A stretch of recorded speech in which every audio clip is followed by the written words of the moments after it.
Your body odor might be changing, and it has nothing to do with hygiene.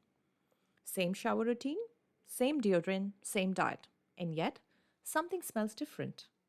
Not stronger, just unfamiliar.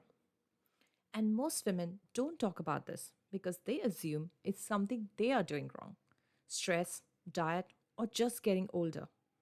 But what if that explanation isn't complete?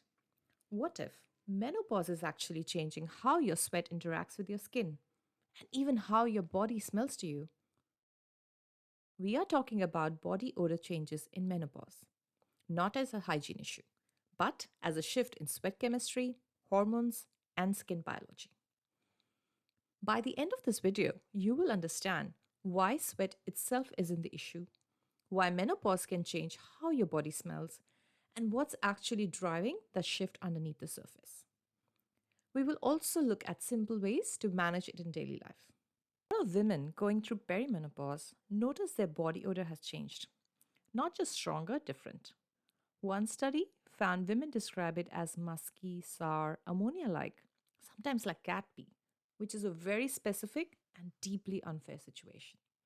But here's the twist: some of you might not actually smell different to anyone else because perimenopause also changes your sense of smell. Your nose becomes more sensitive. Things that were background noise before, your own scent, your own perfume, certain foods, suddenly register at full volume. So, before we go any further, if you are spiraling, a quick sanity check. Ask someone you trust. The answer might genuinely be no, you're fine. But if it is real, and for many women, it absolutely is, here's why. Let's clear up the biggest misconception first. Sweat does not actually smell. Body odor happens when sweat interacts with bacteria on our skin.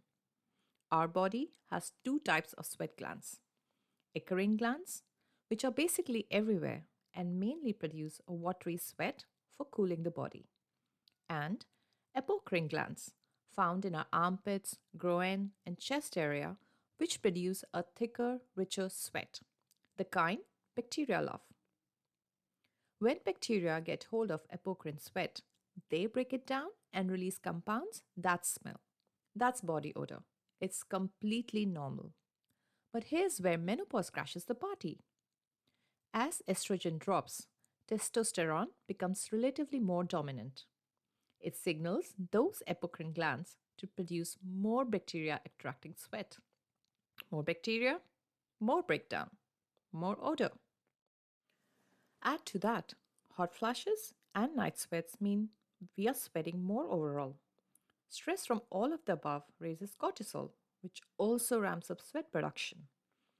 Our skin's pH shifts, which changes the microbiome, the community of bacteria living on our skin. And our liver, which can get a bit stressed during the transition, sometimes pushes toxins out through sweat. So, we have got more sweat, different bacteria, a changed chemical environment, and a more sensitive nose to take it all in. That's not a hygiene problem, that's a hormone problem. So, what can we do? This is not about fixing our body, it's about adapting to a shifting system. Harsh antibacterial washing usually isn't necessary. Instead, look for gentle pH balanced products because anything too harsh can strip away our skin's natural defenses and sometimes make things worse. Skin bacteria are a part of the balance, not the enemy. Sometimes, simple changes can help too, like choosing breathable fabrics such as cotton or linen, changing clothes after sweating episodes, and keeping underarm areas as dry as possible. It's also worth paying attention to stress and sleep. Stress related sweat tends to smell stronger, so supporting your sleep and finding ways to manage stress can sometimes help reduce odor too.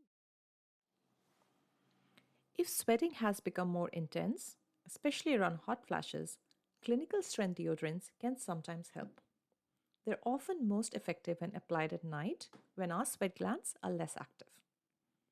Some women also find that natural deodorants, especially those with ingredients like magnesium or baking soda, work better for them during menopause, even if they didn't before. Our skin chemistry may have changed, and our products might need to change with it. Sulfur rich foods like garlic and onions release compounds through our sweat. Caffeine, alcohol, and spicy food also increase sweating. We don't have to eliminate everything, but if you're having a big day or event, it's worth knowing.